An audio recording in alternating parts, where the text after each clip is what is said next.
Hey everyone, welcome back to my channel. I've had some requests to show how I do these really puffy letters in Royal Icing, so today I'm going to show you. I'm sure there are tons of ways to do this technique. This is just the way I do them. Full disclosure, the process along the way is not very pretty. It's going to go through quite a transformation and you may be thinking you've taken a wrong turn at some point, but just stick it out and it'll all come together in the end. I use a copy cake projector, which I'll link in the description box. Print out the words you'll be using and you're ready to go. The first step is to transfer the words onto the cookie. You can do this by either piping directly on the cookie at this point using your projector, or by using an edible marker to trace the words. Most of the time, I'll use a marker. I feel like I can't always work at the best angle when my projector is out, so I like to use markers and then put my projector away, and then at that point, get my icing out.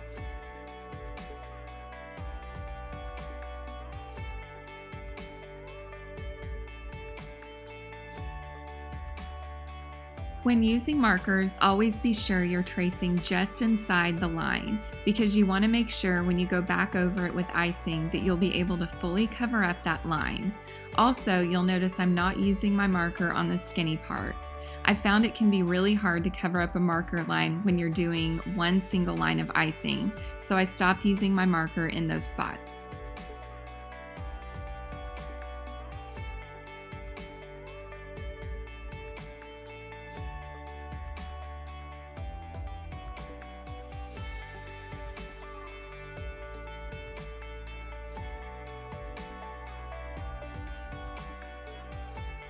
The next step is to do the outline. It helps to keep a printout of what you're writing right next to you for easy reference, especially if you have questions on how the letters connect.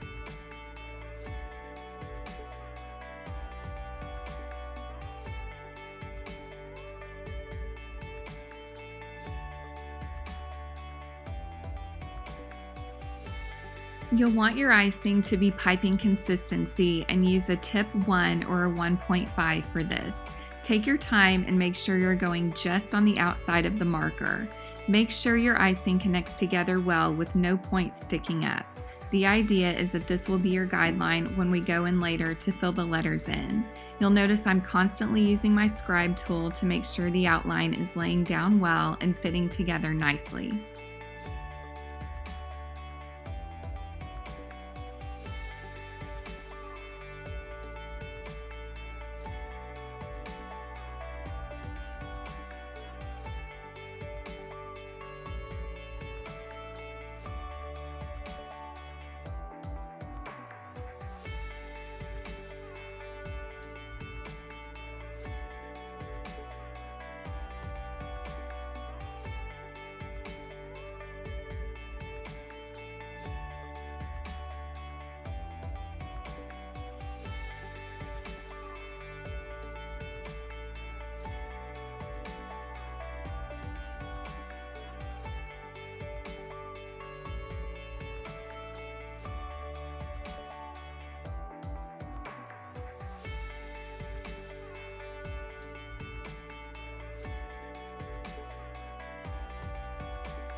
Once you're done with the outline, go back with that same icing and add some in the middle of where the puffy areas will be.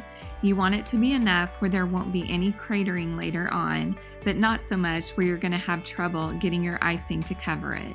I generally make sure I have it right at or just barely above how high the outline icing is.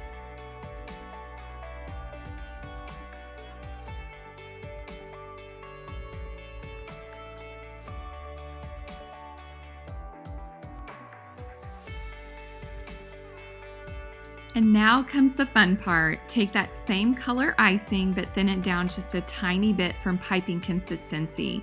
For me, I look for icing that won't settle on its own unless I shake it, and then it slowly will settle. That's the perfect consistency for this final step.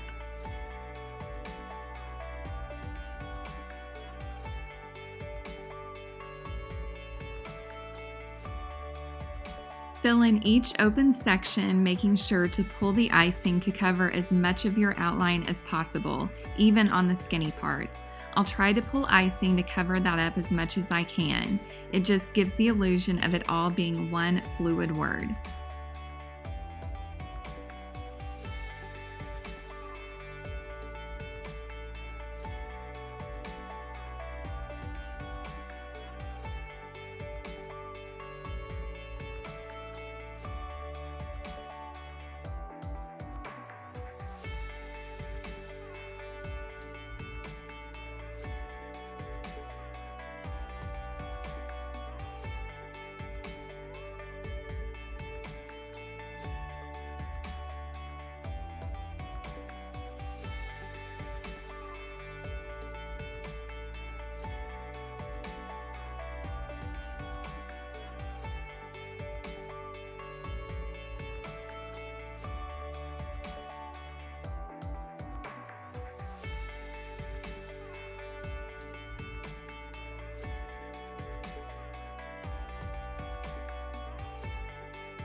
Depending on how quickly I can work, I'll usually take a break about halfway through to put the cookie in front of a fan for a little bit.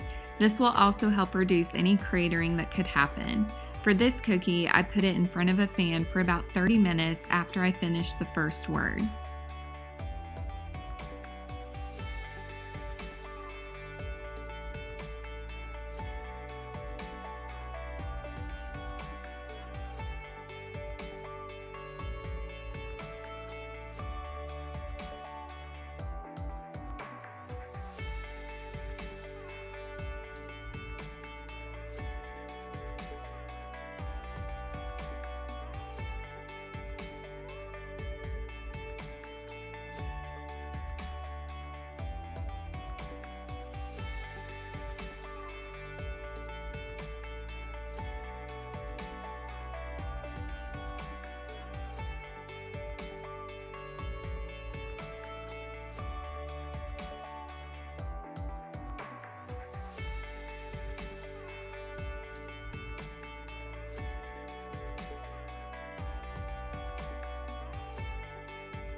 And that's it. This is such a fun technique that gives a total wow factor on your cookies. I hope you enjoyed this tutorial and found it helpful.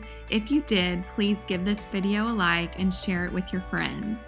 I'd love to have you come back for more videos, so if you aren't already, please hit the subscribe button and ring the bell to turn on notifications. That way you're first to be notified when I put out a new video. Thanks again so much for watching, and I'll see you next time.